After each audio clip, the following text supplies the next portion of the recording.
If you are following my Adventure Awaits mini album tutorial or you've purchased the kit, you have two options for the rest of your paper.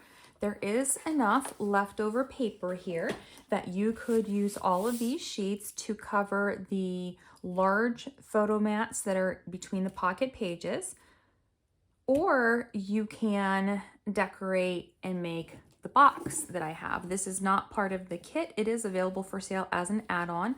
This box, it's not put together yet, but it will actually pivot like this. The album fits inside of it perfectly. So there is enough paper to completely cover the front side or the outside of the box with these papers.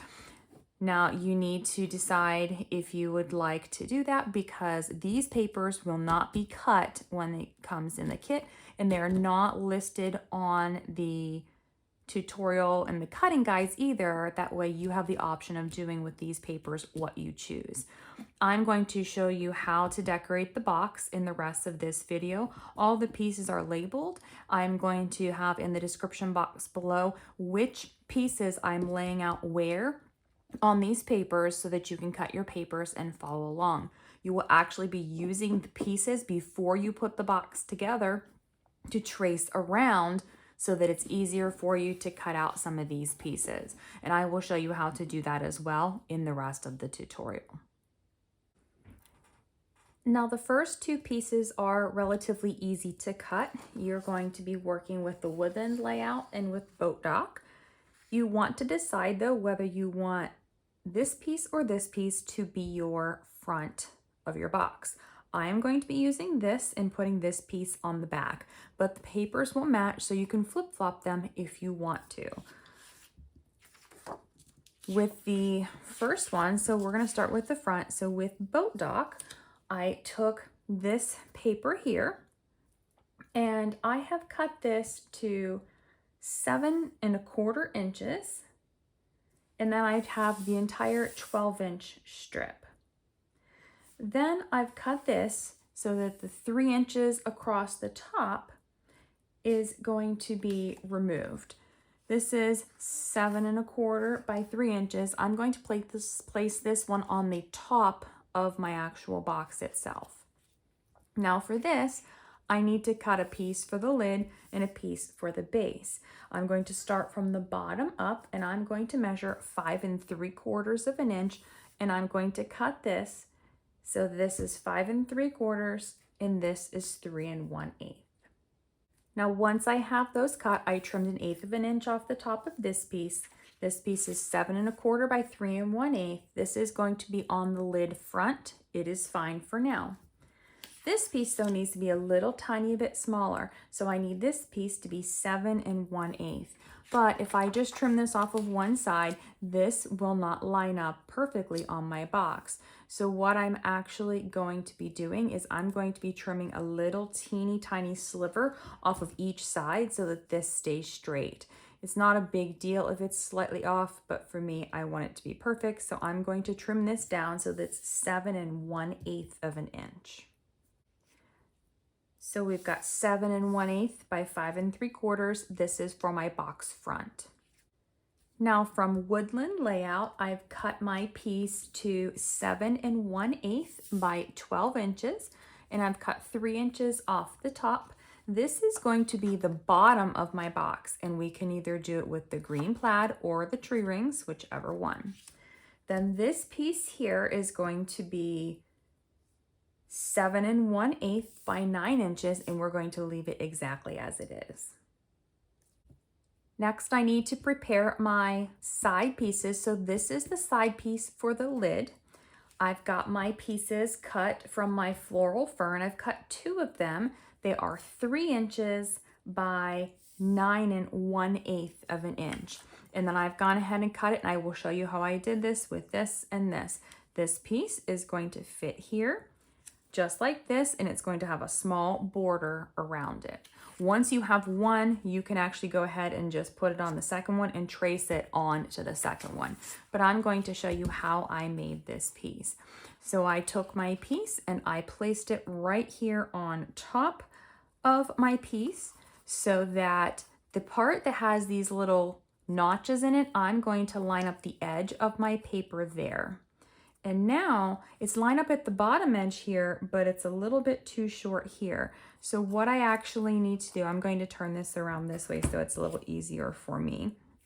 I'm going to pull this paper up, making sure that it's still lined up with this edge here, and it's going to give me a nice border on each side. Then I'm going to turn this paper over here. And then I'll take my pencil and I'm just going to trace around it on this side. Do not trace this circle yet. Once I have this line, I'm going to take my scissors and I'm going to cut this arc. Once I have it cut, I'm going to place it back down here on my piece. Going to line it up again with this edge. And you'll see that it's not quite even, so I need to come back in here and I'm just going to make my lines to curve this a little tiny bit more, and then I will cut this again just on these outer edges to finish that curve. And you can cut this until you have this arc to where it matches the arc on your piece.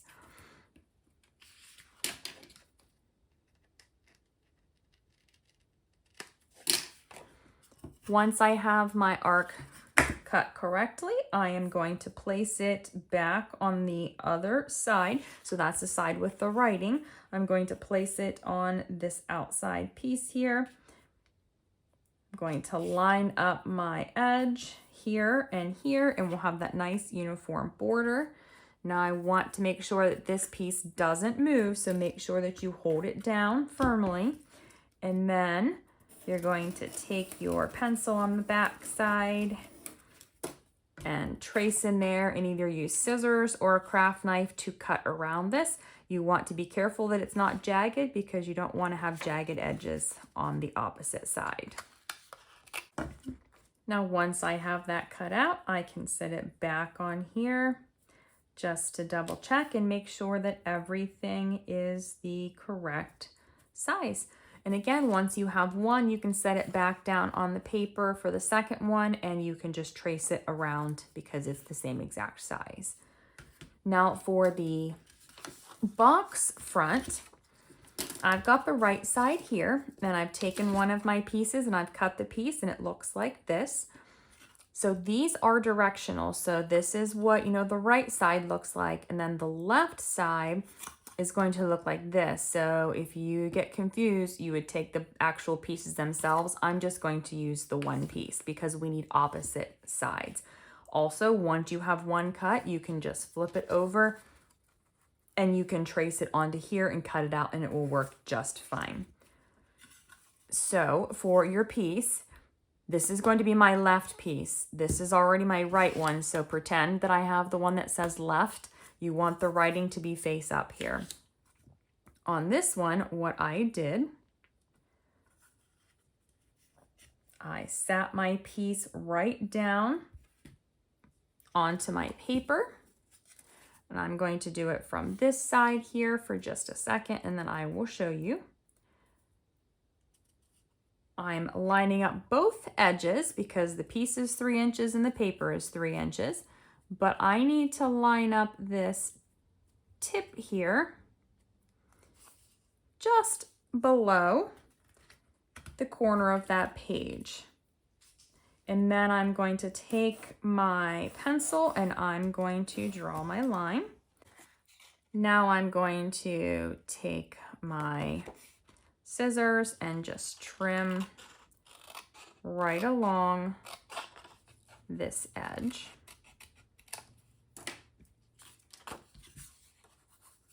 And then when I set this here, it should be just slightly smaller at the top, so there's a small border, and it will be right at the edge here. Now I'm going to flip over and take my pencil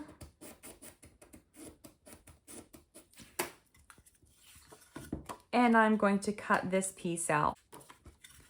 Once I have that removed, I can go ahead and place this on here, double check and make sure it is in the correct position. Again, once you have one of these pieces cut, you would just flip over and put it on the second piece and cut the second piece out. So you want these to be two opposite slanted on these pieces. So now what I'm going to do, I have to decide, I'm going to bring the rest of my box in. I have to decide if I'm going to paint the inside of my box or if I'm going to cover it with paper. If I cover it with paper, I don't have enough graphic 45 paper to cover it, so I would be using just plain cardstock in either like a green color or a blue color or even a brown color to cover these pieces here. But I think I might just go ahead and paint my box so I don't have to worry about all these little cutout pieces.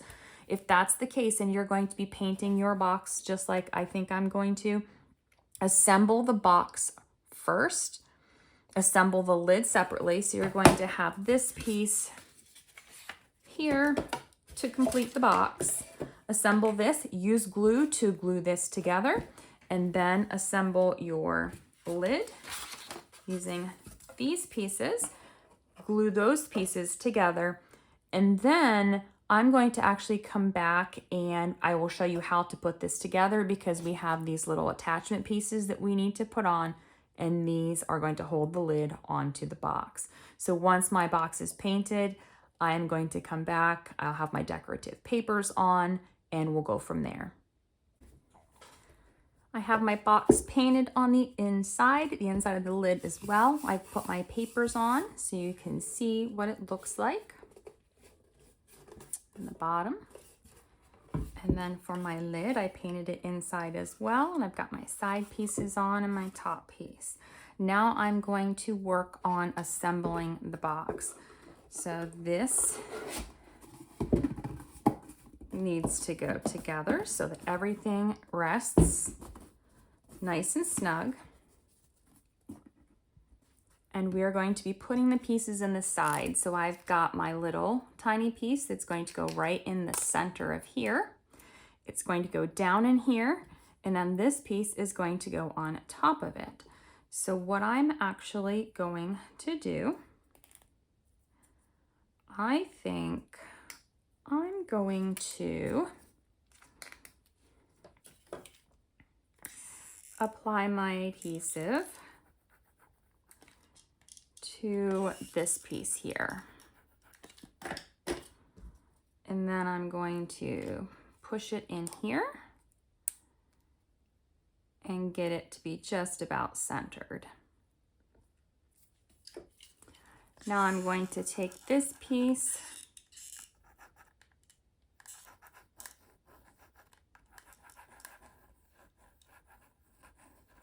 and adhere it.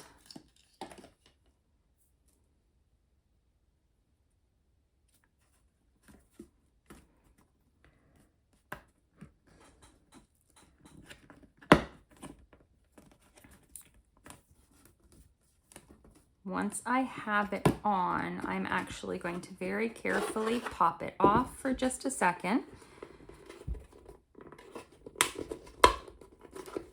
And then I'm going to push this so that it's flat on the inside.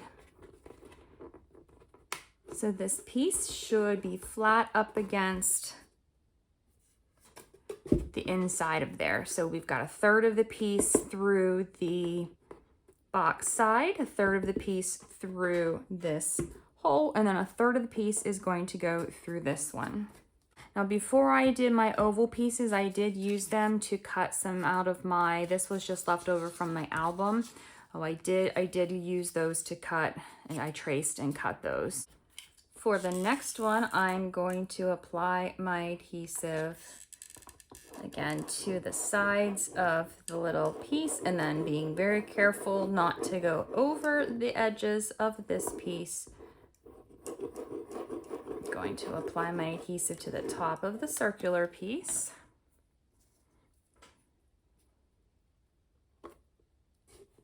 And then I'm going to place this one right down on top.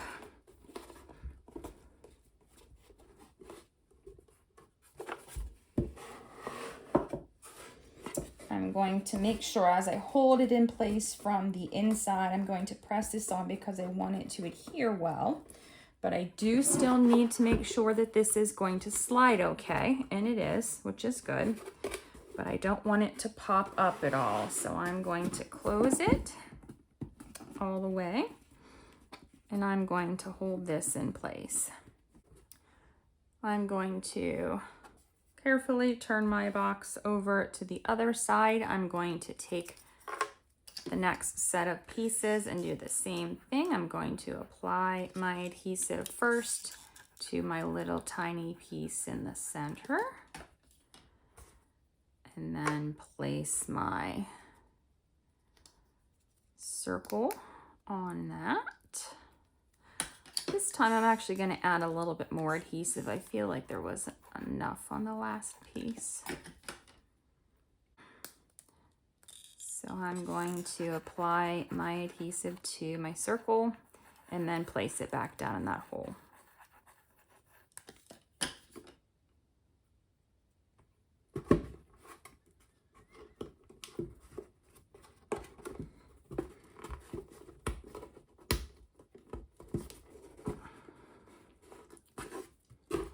Just like on the other side, I'm going to hold my hand on the inside to make sure that this is nice and flush with the inside of that box.